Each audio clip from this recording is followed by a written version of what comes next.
Bonjour à tous, bienvenue sur Nearmint. Alors vous l'avez vu sur le titre d'un miniature, aujourd'hui on se fait une petite ouverture encore grâce au bordel magique. Encore une fois, un tonnerre d'applaudissements pour eux qui vous offre ça gratuitement.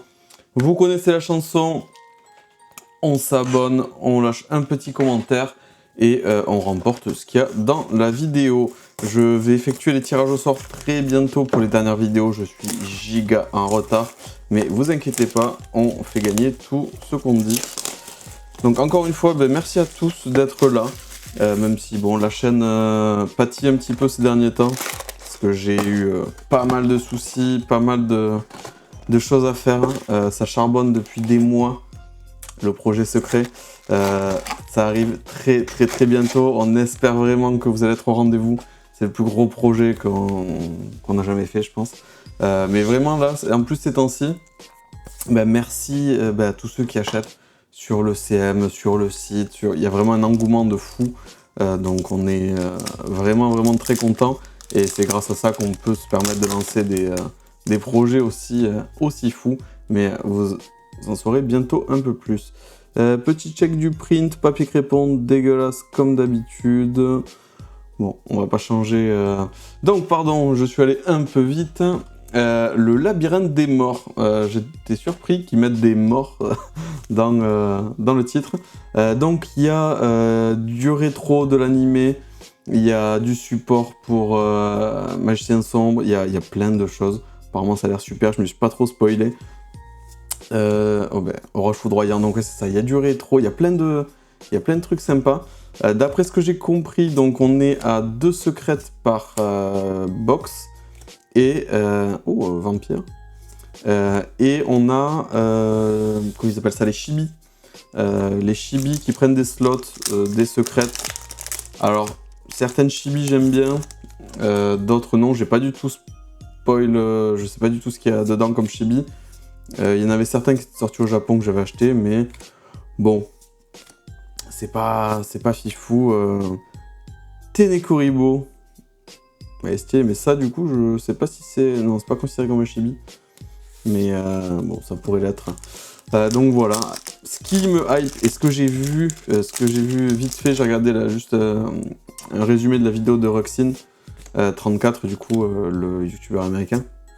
Petit hommage torrentiel, effectivement, on a bien du rétro. Et il y a un nouvel Uria en alternative. Donc un nouvel artwork, alors je sais pas s'il est que en Starlight ou s'il est dans d'autres raretés. J'avoue que la carte est très stylée, donc on a très peu de chances d'avoir une Starlight dans une boîte, donc on va pas s'enflammer, mais ça serait quand même extrêmement cool. Yugi va bien? Est-ce que j'ai le droit de dire ça? Est-ce qu'il y a un retour de hype? Depuis l'annonce des numérotés, les prix aux États-Unis commencent à s'envoler, vraiment très haut, comme on a pu voir post-Covid, et du coup ça fait très bizarre, donc ça porte énormément le marché.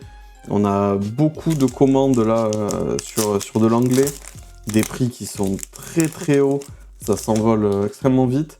Il y a une petite partie, alors ça nous arrive, on nous propose de récupérer du Yu-Gi-Oh contre du Pokémon. Donc on nous donne le regard de Timmy en secrète. Alors je vous avoue, celle-là, c'était peut-être pas celle-là qu'on voulait en secrète. Après elle est stylée, moi. Donc voilà, on veut récupérer du Yu-Gi-Oh qu'on a en stock contre du Pokémon. C'est la première fois qu'on nous propose ça. Donc, appel de lettre hantée. Donc très surpris. C'est toujours un signe très bon pour Yu-Gi, hein, quand ça revient en hype. On a pas mal de gens aussi, de One Piece, de Pokémon, etc. qui viennent ou qui reviennent sur Yu-Gi à cause des numérotés.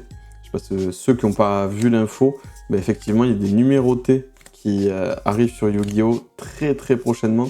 Là, ça sort au Japon, je crois, ce mois-ci ou en début de mois prochain. Et ça va arriver avril ou mai en Europe, d'après ce que j'ai compris. Je crois qu'il y a encore des pourparlers, je sais pas trop, les sets quand ils sortent. Mais je crois que c'est avril ou mai. Et si je dis pas de bêtises, ça sera du coup dans Rarity 5. Qui est bien sûr en précommande chez nos amis du Bordel Magique. Donc n'hésitez pas. parce que là, les numérotés qui arrivent sur Yugi, ça risque de faire beaucoup de bruit. Donc, tant mieux, tant mieux. La seule condition que je vois à l'arrivée des numérotés, c'est un print plus propre que ça. Si j'ai une numérotée qui a cette qualité-là, je me flingue, franchement. Je serais dégoûté. En tant que collectionneur, c'est le seul truc qui me ferait vraiment ouvrir beaucoup de récents. Mais si c'est pour avoir un print comme ça, j'espère au moins que les numérotés seront imprimés au Japon et ensuite mises dans les sets normaux et ne soient pas imprimés en Belgique dégueulasse. Même s'il y a un peu du mieux ces derniers temps, c'est un peu moins pire que d'habitude.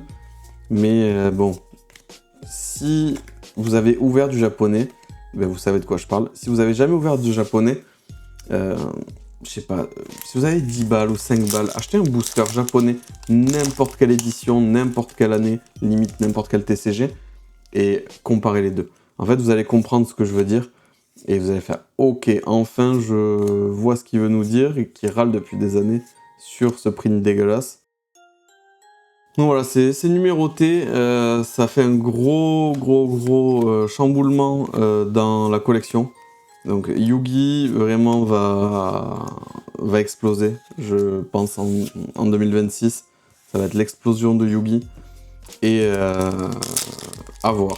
À voir les prix, tout le monde scrute le japonais, tout le monde se regarde un peu en chien de faïence. Et ça peut déboîter très vite les prix.